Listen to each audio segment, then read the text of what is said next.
Hi, my name is Julia Kidd, and I am here to teach you all about the basics of table tennis.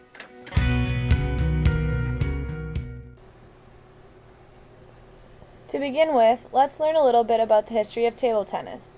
The first form of the sport, called indoor tennis, was popular in the 1880s among British Army officers in South Africa and India. The equipment used during this time was lids of cigar boxes as paddles and rounded corks from wine bottles as balls. A row of books was set up across the middle of a table to form the modern-day net. About 10 years later, other versions of the sport were developed in England. Parker Brothers began manufacturing an indoor tennis kit, including a portable net that could be set up on a table, miniature paddles, as well as a small ball. A man by the name of James Gibb brought the game to the U.S. in 1900, but used a celluloid ball instead of the ball previously used. He came up with the name ping pong, representing the sound the ball made when hitting the paddle and the table. In 1901, an English manufacturer of sporting goods, John Jacks, made the official name of the sport ping pong. Finally, a ping pong association was founded in England, but only lasted 3 years due to the expensive equipment. Many people still loved the sport, so it quietly spread in England and Europe, with manufacturers making equipment using the generic name of table tennis. A table tennis association was established in 1933, and the International Table Tennis Federation was founded not too long after. The first World Championship tournament was held a year later in London. Hungary seemed to dominate the sport until World War II. Soon after World War II, Asian players took over the sport. They developed the pen holder grip, which is the grip used currently by almost all top international players. In 1988, table tennis officially became an Olympic sport, with both singles and doubles competition for men and women.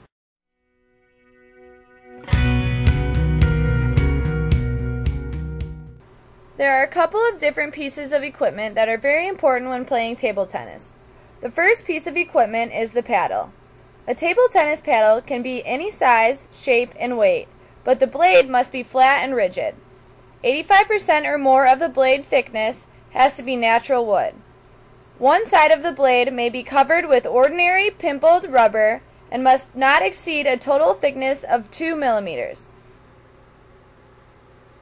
Like this paddle, a sandwich rubber can also be covering the blade, as long as it does not exceed a total thickness of 4 millimeters. There should always be a net in the middle of the table, dividing it in half widthwise. This net should be 6 inches high and span across the entire table. The bottom of the net should be as close to the table surface as possible.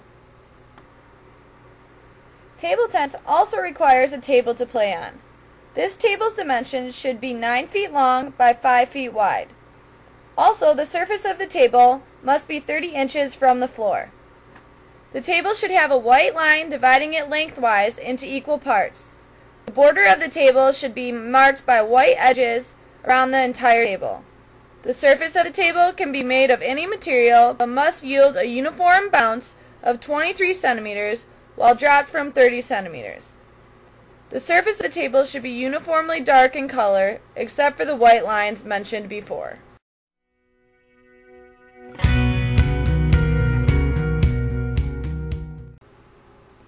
The next area to learn about is gripping the paddle. I will be teaching 2 different ways to grip the paddle: the shake hand grip and the pen hold grip. The shake hand grip uses all fingers. The thumb should rest itself on the opposite side of the index finger. The pinky finger, ring finger, and middle finger wrap around the one side of the handle. The index finger rests on the bottom edge of the rubber. The thumb should rest on the top of the handle on the other side. Your thumb should be perpendicular to the wood, pointing in the same direction as the pointer finger. If you are to hold the paddle out in front of you, the paddle's edge should form a line with the outstretched arm. The pen hold is a different way to grip the paddle and is a little more difficult to get the hang of at first. The paddle is gripped as one would grip a pen, hence the name. The thumb and index fingers should be primarily holding the handle, while the rest of the fingers are tucked away on the other side. This grip has many variations. The main difference between the grips is that when using the shake hand grip, you must use both sides of the paddle, flipping the paddle over when switching between forehand and backhand. When the penhold grip is used, the same side of the paddle is used across the entire playing field, making it a fluid motion transitioning from the forehand to the backhand and vice versa. This grip is said to be more effective overall due to being able to switch between strokes faster and smoother. It is a hard concept to master because the motion is unique to table tennis and not seen in any other sport. In this video, the shake hand grip will be used for all of the demonstrations.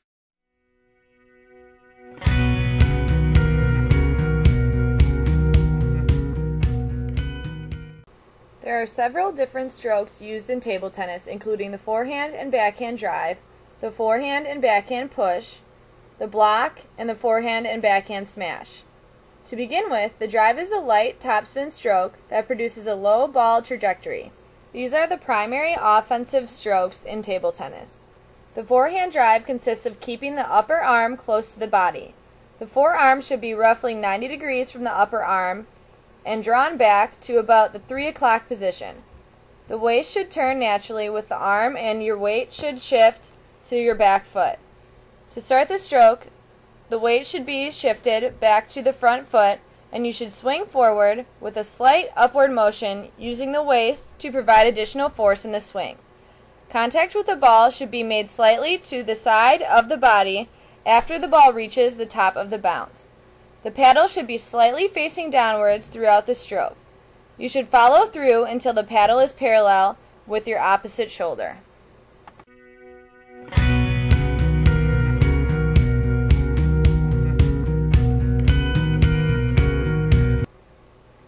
The backhand drive is similar with the waist turning back but in the opposite direction. The dominant arm comes across the body and stops when the paddle points at about 9 o'clock. The same procedure is followed when beginning the swing forward with the weight shifted to the front foot and arm swinging forward, contacting the ball in front of the body slightly after the top of the bounce.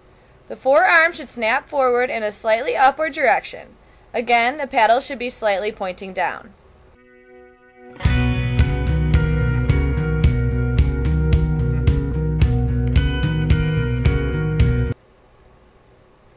The next stroke I will teach you is called the forehand push.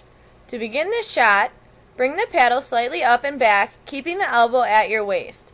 Bending the wrist back, swing forward with a downward motion. When the paddle contacts the ball, snap the wrist forward to give the ball extra speed. The paddle should be slightly facing upward during the shot, and the goal is to slightly graze the bottom half of the ball.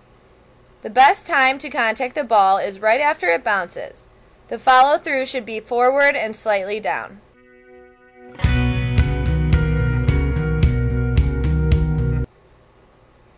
For the backhand push, the paddle should be brought slightly up and back, close into your stomach while cocking the wrist back. The ball should be contacted directly in front of the body, keeping the elbow still, and forearm and wrist moving forward and down. Again, try to graze the bottom of the ball and follow through. The block allows a player to use the opponent's force against him or her. For this shot, there is very little backswing and follow-through. This is used as a backup shot when there is not enough time to set up other shots. The paddle should be adjusted to an angle corresponding with the amount of spin the ball has. The ball should be contacted immediately after the bounce, and the wrist should be used to vary the direction the block returns in. The final stroke is the smash. This is the put-away stroke of table tennis. When a ball is high and close to the opponent's side, this shot should be used. The waist, forearm, and wrist movements combine to the fullest extent. The ball should be contacted at the top of the bounce and at its highest point. The forehand smash is similar to the forehand drive. The differences include a longer backswing, greater weight transfer, faster, more intense snapping of the forearm during contact, and longer follow-through. The backhand smash follows the same concepts except on the opposite side of the body. It is very important to snap the wrist more as you contact the ball and finish the smash with a long follow-through.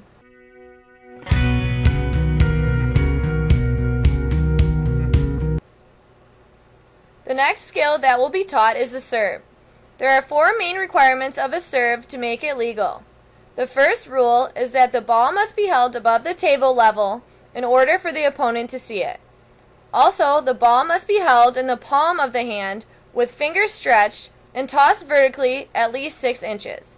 The ball can only be struck on the way down and must be struck behind the end line of the table. There are many different types of serves that have various spins and techniques associated with them, but all must follow the requirements stated previously to be a legal serve.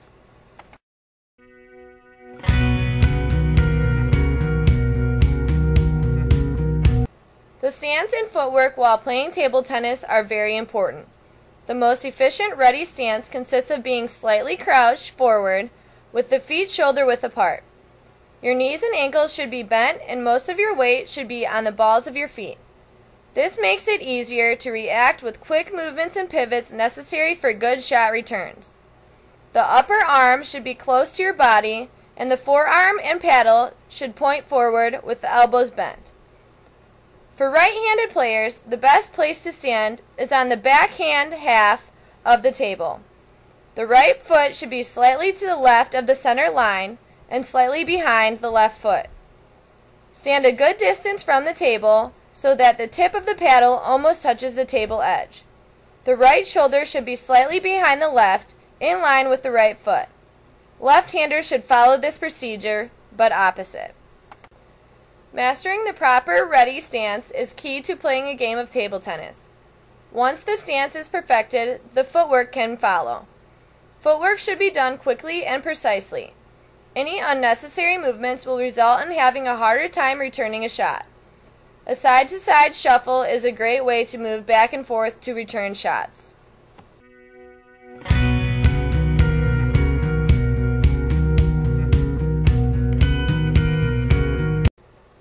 Now that you know all of the skills to play a game of table tennis, I will teach you how to actually play the game. Proper etiquette of table tennis includes letting the opponent player inspect your racket before a gameplay. Do you mind if I inspect your racket?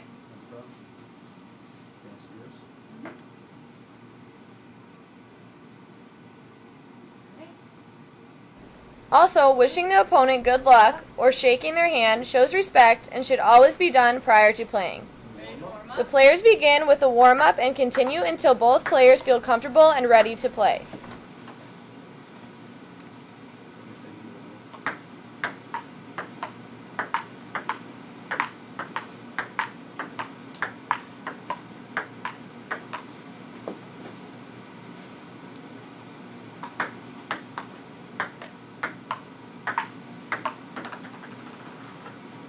You all warmed up? I'm warmed up. You want to volley your serve? The players will use a method of chance, such as flipping a coin, to decide who serves first. Let's do this. You can serve first. During gameplay, the server should always state the score before serving. 0-0.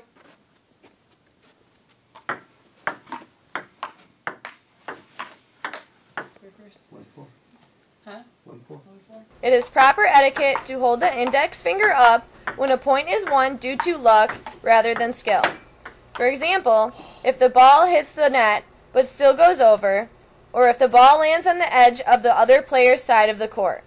Excessive celebration should never be done after winning a point, and the players should always be honest and play by the rules. With all of this in mind, gameplay begins with one player serving. Table tennis can be played with single players on a side or pairs, which is called doubles. I will focus on the rules of singles play. The server should strike the ball as it is falling so that it touches first in his court and then passes directly over or around the net and touches the receiver's court. A good return consists of striking the ball so that it passes directly over or around the net assembly and touches the opponent's court either directly or after touching the net. Once the server serves, the receiver should attempt to make a good return, and then the server and receiver should alternate each, making a good return. If during a serve the ball hits the net but makes it over, it is considered a let, and the server should redo the serve. A point is scored every rally unless there is a let. A point can be earned in many ways. If an opponent fails to make a good service, a point is rewarded to the other player. Also, if an opponent fails to make a good return, a point is given to the opposite player. A player can receive a point if the ball passes beyond his end line without touching his court after being struck by his opponent. If the ball is struck twice successively, a point is also given to the opposing player. A game is won by the first player to reach 11 points unless both players reach 10 points. In this case, the game is won by the first player to lead by 2 points. A match consists of the best of any odd number of games. When playing a game, the receiving player becomes the server after every 2 points scored, switching off until the end of the game. The player serving first in the initial game should be the receiver first in the following game. The player starting at one end in a game should start at the other end in the next game of the match. During competition matches, an umpire and referee can be used, but for recreational play, it is expected to be honest and have good sportsmanship while making calls. Now you know all about the basics of table tennis. I hope you enjoyed learning about the sport and have a great time playing. 2-1.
Play again?